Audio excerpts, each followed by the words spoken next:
ونعوذ بالله من شرور أنفسنا ومن سيئات أعمالنا من يهده الله فلا مضل له ومن يضلله فلا هادي له ونشهد أن لا إله إلا الله وحده لا شريك له ونشهد أن سيدنا ومولانا محمدا عبده ورسوله صلى الله تبارك وتعالى عليه وعلى آله وصحبه وسلم تسليما كثيرا أما بعد فأعوذ بالله من الشيطان الرجيم بسم الله الرحمن الرحيم وضرب الله مثلا قرية كانت آمنة مطمئنة يأتيها رزقها رغدا من كل مكان فكفرت بأنعم الله فأذاقها الله لباس الجوع والخوف بما كانوا يصنعون صدق الله مولانا العظيم رب اشرح لي صدري ويسر لي أمري واحلل عقدة من لساني يفقهوا قولي اللهم صل على محمد وعلى آل محمد كما صليت على إبراهيم وعلى آل إبراهيم إنك حميد مجيد اللهم بارك على محمد وعلى آل محمد كما باركت على إبراهيم وعلى آل إبراهيم إنك حميد مجيد. گرامی قدر حاضرین و سامعین، سورۃ النحل 14ویں پارے کی ایک سورہ مبارکہ ہے. کل 128 آیات ہیں اور یہ مکی صورت ہے، اور اس سورہ مبارکہ کی آخر سے آخری رکوع اور اس سے پچھلے رکوع کی دوسری آیت، گویا کہ آیت نمبر 122، یہ اس وقت کی نشست میں میں نے تلاوت کی. اس آیت کریمہ میں اللہ تبارک و تعالی نے ایک مثال ذکر فرمائی ہے. اس مثال میں ہر آدمی اپنے آپ کو دیکھ سکتا ہے. یہ مثال آئینے کی طرح ہے. جیسے آئینے میں اپنا چہرہ دیکھ کر آدمی اپنے چہرے کے داغ دبے دور کر لیا کرتا ہے، اسی طرح سے اس آیت کریمہ میں اللہ تبارک و تعالیٰ نے جو مضمون ذکر فرمایا اور جو باتیں اللہ نے ذکر فرمائی ہیں، آپ یہ سمجھ لیں کہ یہ ایک آئینے کی مانند ہیں اور ہم میں سے ہر آدمی اپنا حساب و کتاب کر سکتا ہے. کس طرح سے؟ ضرب اللہ مثلا قریۃ، اللہ نے ایک مثال ذکر فرمائی ایک بستی کی، اور وہ بستی کانت آمنۃ مطمئنۃ، اس بستی کے رہنے والے امن و امان سے زندگی گزار رہے تھے، سکون اور اطمینان سے چین سے زندگی گزار رہے تھے، امن بھی حاصل تھا. یأتیہا رزقہا رغدا من کل مکان، اور ہر طرف سے رزق کی فراوانی تھی، جو جو رزق کے اسباب تھے ہر سبب سے رزق کی فراوانی بھی تھی. پھر کیا ہوا؟ فکفرت بانعم اللہ، بستی والوں نے اللہ کی نعمتوں کی ناقدری کی. جب اللہ کی نعمتوں کی ناقدری کی تو فَأَذَاقَهَا اللَّهُ لِبَاسَ الْجُوعِ وَالْخَوْفِ، اللہ پاک نے ان بستی والوں کو بھوک اور خوف کا لباس پہنا دیا، لباس چکھا دیا. کیوں؟ اس لیے کہ وہ ناشکری کرتے تھے. اب یہ جو بستی اللہ نے ذکر فرمائی ہے، یہ بستی ہمارا ملک بھی ہو سکتا ہے، یہ بستی ہمارا شہر بھی ہو سکتا ہے، یہ بستی ہمارا محلہ بھی ہو سکتا ہے، یہ بستی ہمارا گھر بھی ہو سکتا ہے، اور یہ بستی میں ایک فرد واحد بھی ہو سکتا ہوں۔ ہر آدمی اپنا احتساب کر لے کہ ہر آدمی فرد، گھر، محلہ، شہر، ملک، اللہ نے 2 نعمتوں سے نوازا۔ نمبر 1، اللہ نے امن و امان بھی عطا فرمایا۔ نمبر 2، اللہ نے رزق کی فراوانی بھی عطا فرمائی۔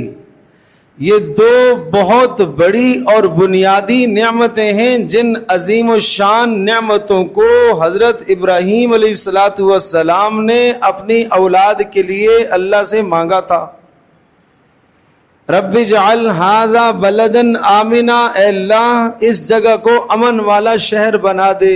رب اجعل ھذا البلد آمنا، اے اللہ اس شہر کو امن والا بنا دے۔ دوسری دعا ورزق اہلہ من الثمرات، اے اللہ یہاں کے رہنے والوں کے لیے روزی کا انتظام فرما۔ تو کسی ملک کے لیے، کسی بستی کے لیے، کسی شہر کے لیے، کسی گھر کے لیے، کسی فرد کے لیے یہ 2 نعمتیں بنیاد ہیں، امن، رزق۔ امن، رزق۔ امن کا مسئلہ بھی حل ہو جائے، رزق کا مسئلہ بھی حل ہو جائے، روزی کی تنگی نہ ہو۔ مگر یہ 2 نعمتیں چھن جاتی ہیں کس وجہ سے؟ فَكَفَرَتْ بِأَنْعُمِ اللَّهِ، جب آدمی ان دونوں نعمتوں کی ناقدری کرتا ہے، امن کی ناقدری کرتا ہے، نقض امن پھیلاتا ہے، اور اسی طرح سے رزق کے وسعت کے جو اسباب ہیں ان کی ناقدری کرتا ہے، تو اللہ پاک کی طرف سے دنیا میں نقص سزا آتی ہے۔ فَأَذَاقَهَا اللَّهُ لِبَاسَ الْجُوعِ، اللہ کہہ رہا کہ اللہ تبارک تعالیٰ ان بستی والوں کو، وہاں کے رہنے والوں کو، اور اس گھر والوں کو، اور اس فرد واحد کو اللہ تبارک تعالیٰ بھوک اور خوف کا لباس چکھاتا ہے، پہنا دیتا ہے۔ یا اللہ بھوک کا لباس، خوف کا لباس، یہ تو کوئی چکھنے کی چیزیں تو ہے نہیں۔ انسان کے جسم میں اللہ پاک نے جو اعضاء بنائے ہیں، خوف محسوس ہوتا ہے کہاں؟ دل میں۔ دل آج بڑا خوف زدہ ہے، دل بڑا غم زدہ ہے۔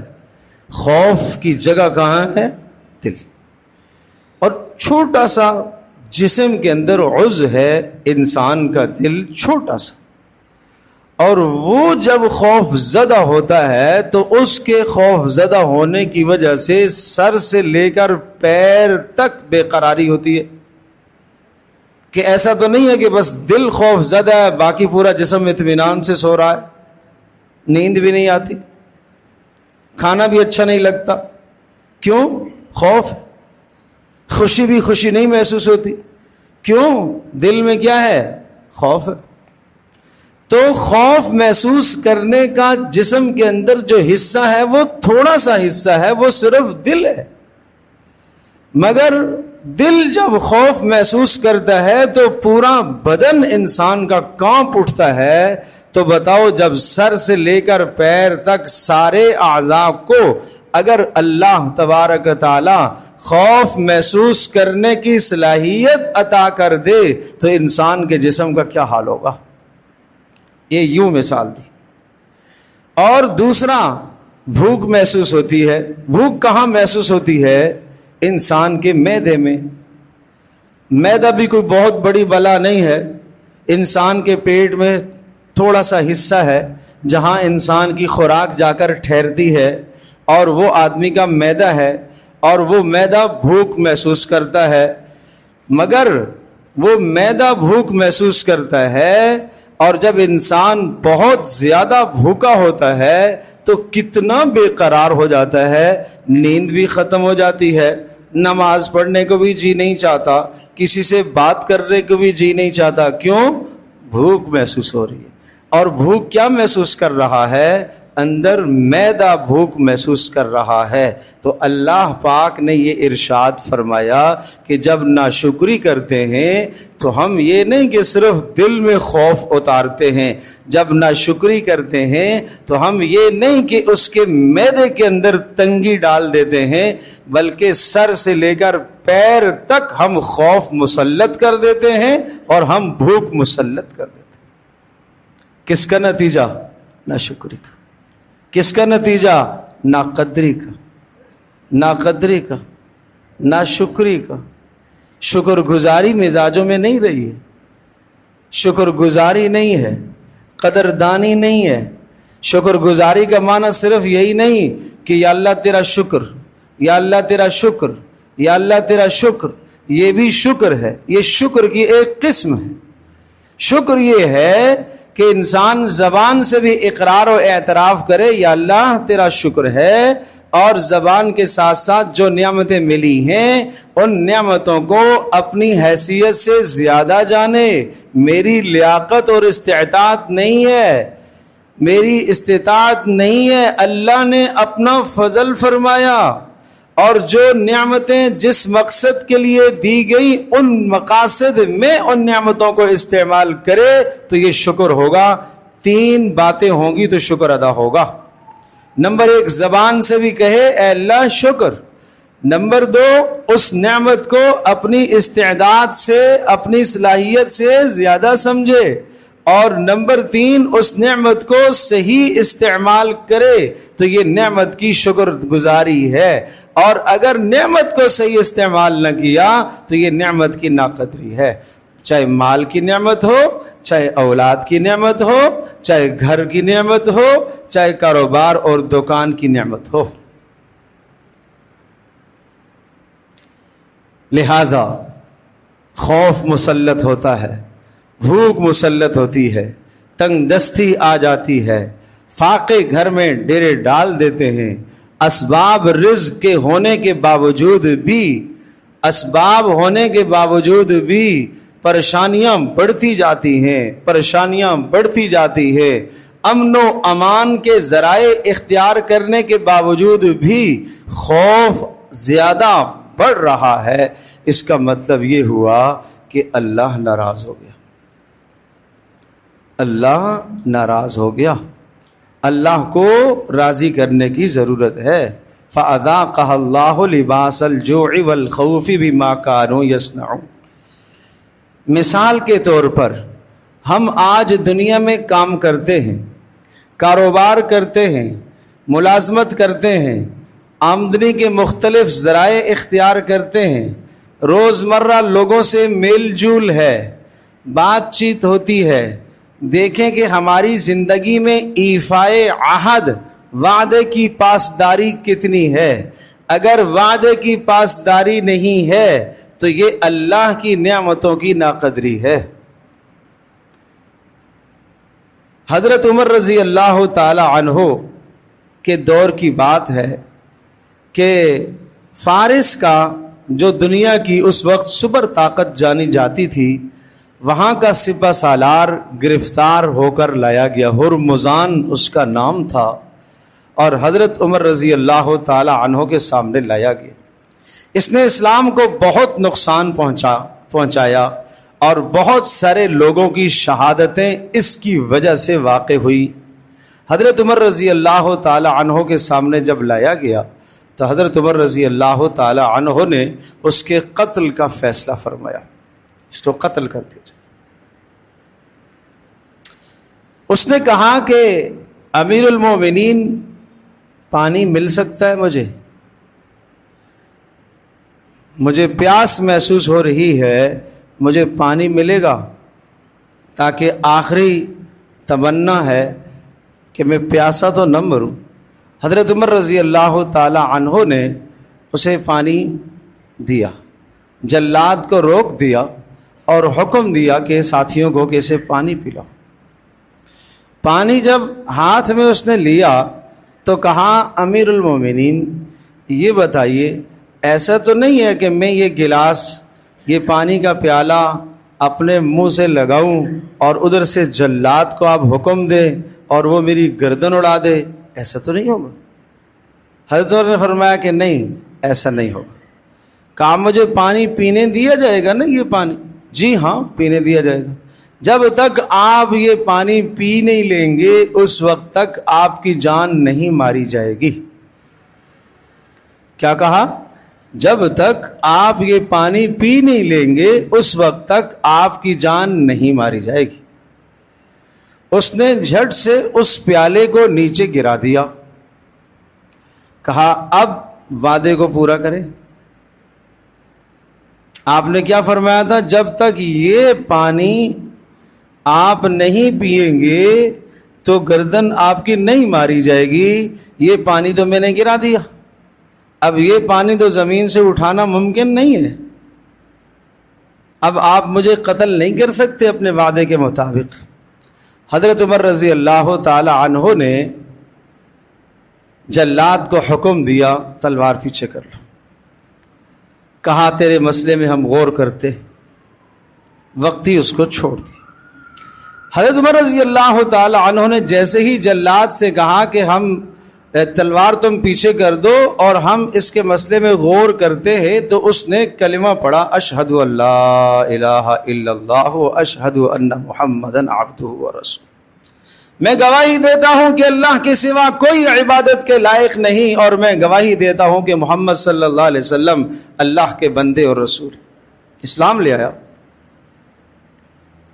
حضرت عمر رضی اللہ تعالی عنہ نے ارشاد فرمایا کہ جب تو میرے دربار میں لایا گیا، میرے پاس لایا گیا، میں نے تجھے اسلام کی دعوت دی کہ نہیں دی؟ دی تھی۔ اس وقت تو نے اسلام کیوں نہیں قبول کیا اور ابھی تو نے اسلام قبول کیا ہے؟ کہا اگر اس وقت میں اسلام قبول کر لیتا تو لوگ کہتے ڈر کے مارے اس نے اسلام قبول کر لیا ہے، اور اب میں نے اسلام قبول کیا ہے تو میرا سر فخر سے بلند ہوگا کہ میں نے اپنے اختیار سے اسلام قبول کیا۔ میں نے اسلام کا حسن دیکھا ہے، میں نے اسلام کی خوبصورتی دیکھی ہے کہ میرے لیے موت کا فیصلہ ہو چکا ہے، اور میں نے امت مسلمہ کا اتنا بڑا نقصان کیا ہے، مگر اس ایفائے عہد، وعدے کی پاسداری پر میری جان چھوٹ جاتی، اس لیے میں نے کلمہ پڑھا ہے۔ تو میرے عزیز دوستوں اور بزرگوں، ایمان اس شے کا نام ہے۔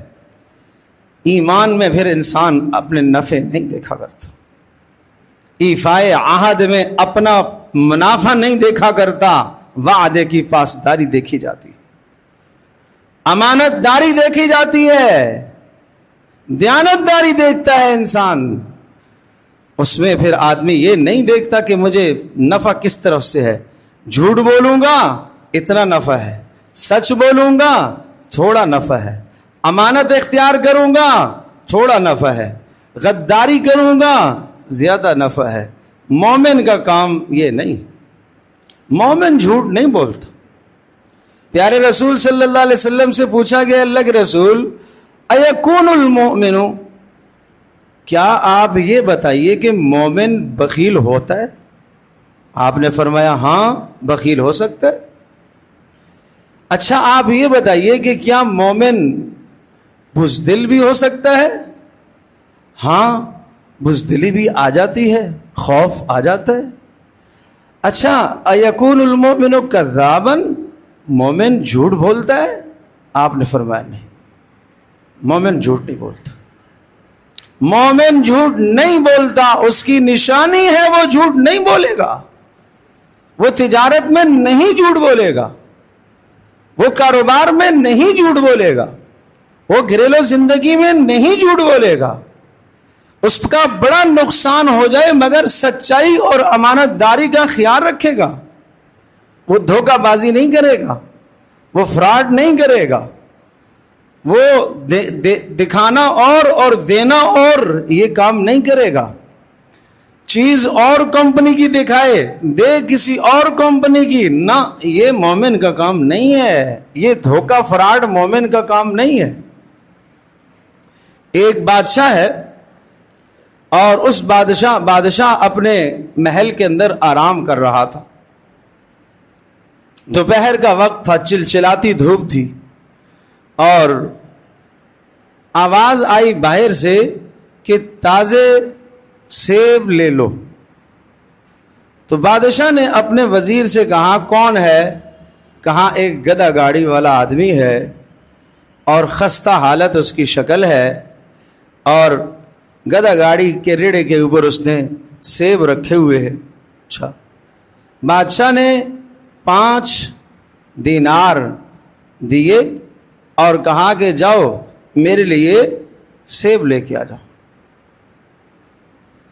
اب یہ وزیر صاحب نکلے اور وزیر صاحب نے اپنے ماتحت افسر سے یہ کہا کہ لو یہ 4 دینار لو اور سیب لے کے آ جاؤ۔ افسر نے کیا کیا؟ افسر نے اپنے ماتحت والے سے کہا لو یہ 3 دینار اور سیب لے کے آ جاؤ۔ ان صاحب نے اپنے ماتحت سے کہا لو یہ 2 دینار اور سیب لے کے آ جاؤ۔ ان صاحب نے آگے چوکیدار سے کہا کہ لو یہ 1 دینار اور سیب لے کے آ جاؤ۔ وہ گارڈ تھا، اس کے پاس تو اسلحہ تھا، 1 دینار لے کر پہنچتا ہے گدھا گاڑی والے کے پاس، اور جاتے ہی جا کے زور سے اس کو ایک تھپڑ رسید کرتا ہے۔ تجھے شرم نہیں آتی؟ بادشاہ سلامت کے محل کے سامنے چیخ و پکار لگائی ہوئی تو نے؟ چلو گدھے سمیت تجھے اندر بند کیا جائے گا، گرفتار کیا جائے گا، یہ کیا جائے گا، وہ کیا جائے گا۔ اس نے ہاتھ جوڑے، اللہ کے واسطے میں ایک غریب آدمی ہوں، چھوٹے چھوٹے میرے بچے ہیں، اور میں یہ مزدوری کرتا ہوں، اور یہ گدھا بوجھ میرا اٹھاتا ہے، میں اپنے کندھے پر اٹھا کر بیچ نہیں سکتا، میرے ساتھ رحم کریں آپ۔ اچھا اتنا جرمانہ ہوگا؟ کیا جرمانہ ہے میرے پاس؟ سوائے سیب کے تو کچھ نہیں ہے۔ اس گارڈ نے سارے سیب بھرے اپنے پاس، اٹھا کے لیا، جاؤ۔ وہ دینار 1 وہ بھی جیب میں، سیب بھی سارے اٹھا کے لے آیا، اور وہ سیب اس میں سے کچھ رکھے اوپر والے کو دیے کہ لو یہ آپ نے 2 دینار دیے تھے، یہ اس کے سیب ہے۔ اوپر والے نے کچھ رکھے، اگلے والے سے کہا کہ لو آپ نے 3 دینار دیے تھے، یہ سیب بادشاہ کے لیے۔ اگلے نے اگلے کو دیے، لو جی آپ نے 4 دینار دیے تھے اور یہ سیب ہیں۔ ہر ایک نے سیبوں میں سے بھی حصہ لیا اور ہر ایک نے دینار سے بھی حصہ لیا۔ اور وزیر صاحب تک پہنچے تو وزیر صاحب نے بھی پھر اپنا ہاتھ جو صاف کرنا تھا صاف کیا، اور وزیر صاحب نے صرف 5 دانے سیبوں کے بادشاہ کے سامنے تشت میں رکھ دیے۔ بادشاہ سلامت آپ نے 5 دینار دیے تھے، 5 دینار کے 5 سیب ملے ہیں، اتنے سستے۔ بادشاہ خوش ہو گیا۔ بادشاہ نے کہا اس کا مطلب یہ ہے کہ عوام بڑی اسودہ حال ہے، خوشحال ہے عوام، اور بڑے مزے ہیں عوام کے، لگا دو اور ٹیکس لگا دو اور ٹیکس لگا دو، سرکاری املاک سرکاری خزانے بھرو، ٹیکس لگا دو۔ میرے عزیز دوستوں اور بزرگوں، اس مثال کے عرض کرنے کے بعد امام غزالی رحمۃ اللہ علیہ نقل فرماتے ہیں کہ جب اوپر سے لے کر نیچے تک ظلم ہو تو اس ملک میں امن نہیں قائم ہو سکتا۔ اوپر سے لے کر نیچے تک ظلم ہی ظلم ہو، ہر ظالم دوسرے سے بڑا ظالم، تو پھر امن نہیں قائم ہو سکتا۔ اور فرمایا حکمران کو چاہیے، صاحب اقتدار کو چاہیے، ارباب اقتدار کو چاہیے، چھوٹے سے چھوٹے ظلم کو بھی جگہ نہ دیں۔ اگر یہ چھوٹے ظلم کو آج جگہ دیں گے تو یہ چھوٹا ظلم بڑے ظلم کو کھینچ کر لائے گا۔ یہ چھوٹی زیادتی نہیں ہے۔ آپ اپنے ماتحتوں کے ساتھ جب معاملہ کر رہے ہیں، چھوٹی غداری کو غداری نہ سمجھیں، چھوٹے دھوکے کو چھوٹا دھوکا آپ نہ سمجھیں، چھوٹے جھوٹ کو آپ معمولی نہ سمجھیں۔ یہی انسان کے معاشرے کو برباد کرنے والی چیزیں ہیں۔ کہاں نظر انداز کیا جائے، کتنا نظر انداز کیا جائے، کتنی سرزنش کی جائے، یہ چیزیں جاننے کی ضرورت ہے، یہ باتیں سیکھنے کی ضرورت ہے۔ آج پیارے رسول صلی اللہ تعالی علیہ وسلم کی تعلیمات سے ہم ناواقف ہیں۔ آج ہر شخص جب رسول اللہ صلی اللہ علیہ وسلم کی تعلیمات سے ناواقف ہے، آج بازار میں آپ دیکھیے کرائے کا بڑھانا حد سے زیادہ یہ ظلم ہے۔ اسی طرح سے مالک مکان کرایہ دار کے درمیان کے معاہدے کیا ہم جانتے؟ کیا معلوم ہے کہ شریعت نے یہاں جو مالک ہے اس کی کیا ذمہ داریاں رکھی ہیں اور جو کرایہ دار ہے اس کی کیا ذمہ داری ہے؟ کیا یہ سیکورٹی کے طور پر جو رقم جمع کی جاتی ہے، اس رقم کو ہڑپ کر لینا نہ دینا، کیا شریعت کا حکم ہمیں یہ معلوم ہے؟ دو آدمی آپس میں کاروبار کرنے لگے ہیں، کوئی معاہدہ کرنے لگے ہیں اور بیانہ دے دیا ہے، اور بعد میں نے کہا کہ بھائی میں نہیں خرید سکتا۔ اب اس کے بعد یہ بیانے کی جو رقم ہے، اس رقم کو ہمارے معاشرے میں واپس نہ کرنا، کیا معلوم ہے شریعت میں یہاں کیا حکم ہے؟ پیارے رسول صلی اللہ علیہ وسلم کی تعلیمات یہاں پر کیا ہے؟ ہم تو اتنا ہی کر لیتے ہیں کہ ایک آدمی کے پاس مال آ گیا، پیسہ آ گیا اور اس نے جگہ خرید لی، اور جگہ خرید کر فلیٹوں پر فلیٹیں بنا کر کرائے پر دے رہا ہے۔ کبھی شریعت کا حکم بھی یہاں سیکھا؟ کبھی رسول اللہ صلی اللہ علیہ وسلم کی تعلیمات بھی جانی؟ پیارے رسول صلی اللہ علیہ وسلم کے زمانے میں بھی تو یہ اعمال تھے، کرائے پر چیزیں دی جاتی تھیں، مکان بھی کرائے پر دیے جاتے تھے، سواریاں بھی کرائے پر دی جاتی تھی۔ کوئی زندگی کا شعبہ ایسا نہیں ہے جہاں محمد رسول اللہ صلی اللہ علیہ وسلم کی تعلیمات موجود نہ ہو، جہاں پیارے نبی صلی اللہ علیہ وسلم کی خوبصورت زندگی موجود نہ ہو۔ ہمیں اگر نہیں آتی اور اگر ہمیں جہالت ہے اور ہمیں اگر ان احکام کا علم نہیں ہے تو یہ ہماری جہالت ہے، اس کا یہ معنی نہیں کہ اسلام میں یہاں کوئی حکم نہیں۔ پیارے رسول صلی اللہ تعالی علیہ وسلم نے زندگی کے اصول سمجھائے، آپ نے زندگی کے ضابطے بتائے، آپ نے زندگی گزارنے کے اصول سمجھائے، کاروبار کے آپ نے اصول سمجھائے ہیں۔ پیارے رسول صلی اللہ علیہ وسلم بازار سے گزرتے ہیں، آپ علیہ الصلوۃ والسلام نے دیکھا کہ ایک شخص گندم کا ایک ڈھیر لگایا ہوا اور گندم کو فروخت کر رہا ہے۔ پیارے رسول صلی اللہ تعالی علیہ وسلم نے آستین اوپر فرمائی اور اس گندم کے ڈھیر کے اندر آپ نے ہاتھ ڈالا، محسوس یہ ہوا کہ اندر تری ہے، اندر سے گندم گیلی ہے۔ آپ نے فرمایا علیحدہ کرو، خشک علیحدہ کرو، گیلی گندم علیحدہ کرو، دونوں کے ریٹ الگ الگ کرو۔ رات بارش ہوئی تھی اور پانی آ گیا، اندر جذب ہو گیا پانی، صبح دھوپ پڑی، اوپر سے گندم خشک ہو گئی، اندر سے گیلی ہے۔ آپ نے کہا دونوں کا ریٹ الگ الگ مقرر کرو۔ یہ رسول اللہ صلی اللہ علیہ وسلم کی تعلیمات ہیں۔ کیوں؟ تاکہ کسی کو نقصان نہ ہو، تاکہ مسلمان کو نقصان نہ ہو، تاکہ مسلمان آپ کے دھوکے سے محفوظ رہے۔ آپ نے صاف فرمایا من غشا فلیس منا، جس نے کسی بھی شے میں ملاوٹ کر کے بیچی فلیس منا، وہ ہمارا نہیں ہے۔ آپ نے اپنے آپ سے برات کا اظہار فرمایا، برات کا اعلان فرمایا، فلیس منا، وہ ہمارا نہیں ہے۔ وہ قیامت کے دن ہمارے پاس سفارش کے لیے نہ آئے، وہ ہم سے سفارش کی توقع اور امید نہ رکھے۔ کیوں یہ دھوکہ کر رہا ہے؟ کیوں یہ ملاوٹ والا مال بیچ رہا ہے؟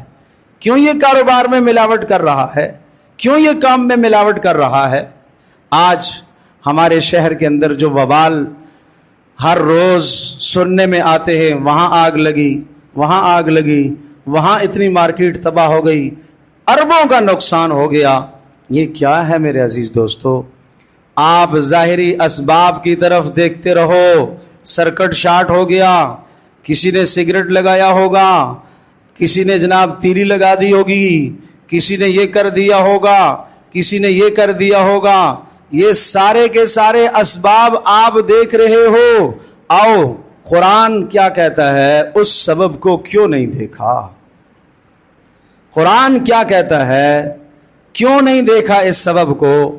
قرآن یہ کہتا ہے کہ اللہ تبارک تعالیٰ ایک بستی کی مثال دیتا ہے، اور یہ بات میں پھر دہراتا ہوں، وہ بستی ملک بھی ہو سکتا ہے، وہ بستی آپ کا شہر بھی ہو سکتا ہے، وہ بستی آپ کا محلہ بھی ہو سکتا ہے، وہ بستی آپ کا بڑا مال بھی ہو سکتا ہے، وہ بستی آپ کی فیکٹری بھی ہو سکتی ہے، اور وہ بستی آپ فرد واحد بھی ہو سکتے ہیں۔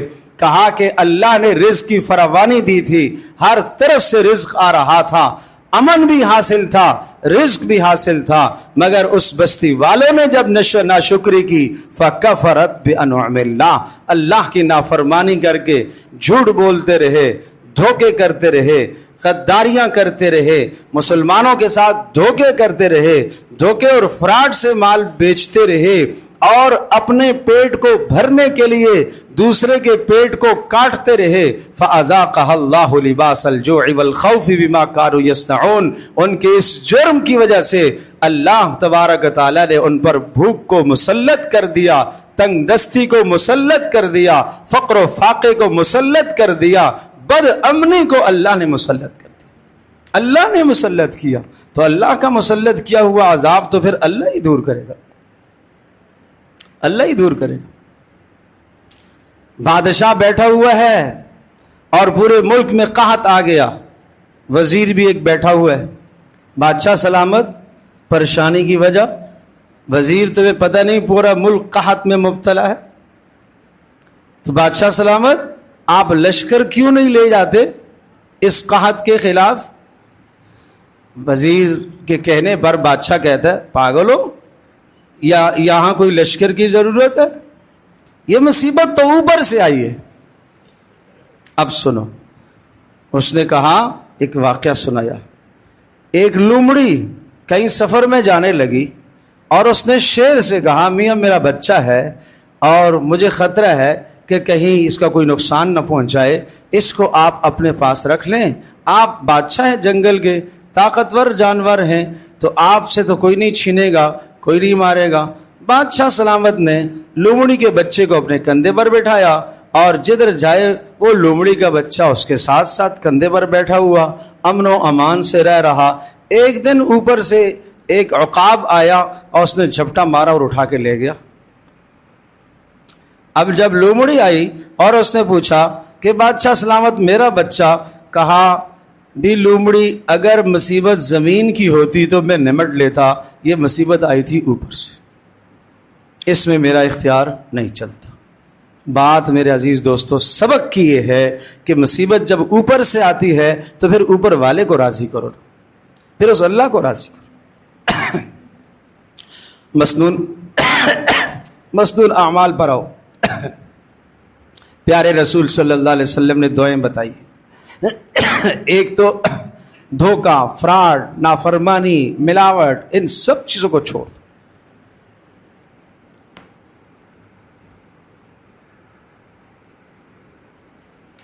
ایک تو یہ کرو، اور دوسرا کام پیارے رسول صلی اللہ علیہ وسلم کی تعلیمات پر آؤ۔ آپ نے فرمایا بسم اللہ الذی لا یضر مع اسمہ شیء فی الارض ولا فی السماء وہو السمیع العلیم، جو 3 مرتبہ صبح کو پڑھے گا اسے کوئی نقصان نہیں ہوگا۔ اعوذ بکلمات اللہ التامات من شر ما خلق پڑھے گا، کوئی نقصان نہیں ہوگا۔ گھر سے نکلتے وقت پڑھے گا بسم اللہ توکلت علی اللہ لا حول ولا قوت الا باللہ۔ آپ نے فرمایا فرشتہ اعلان کرے گا اس کی حفاظت ہو گئی، اس کے مال کی، جان کی، عزت کی حفاظت ہو گئی، اللہ اس کو کافی ہو گیا اور اس کو ہر شر سے بچا لیا گیا۔ اس پر ایمان کیوں نہیں رکھتے؟ اس پر ایمان رکھو۔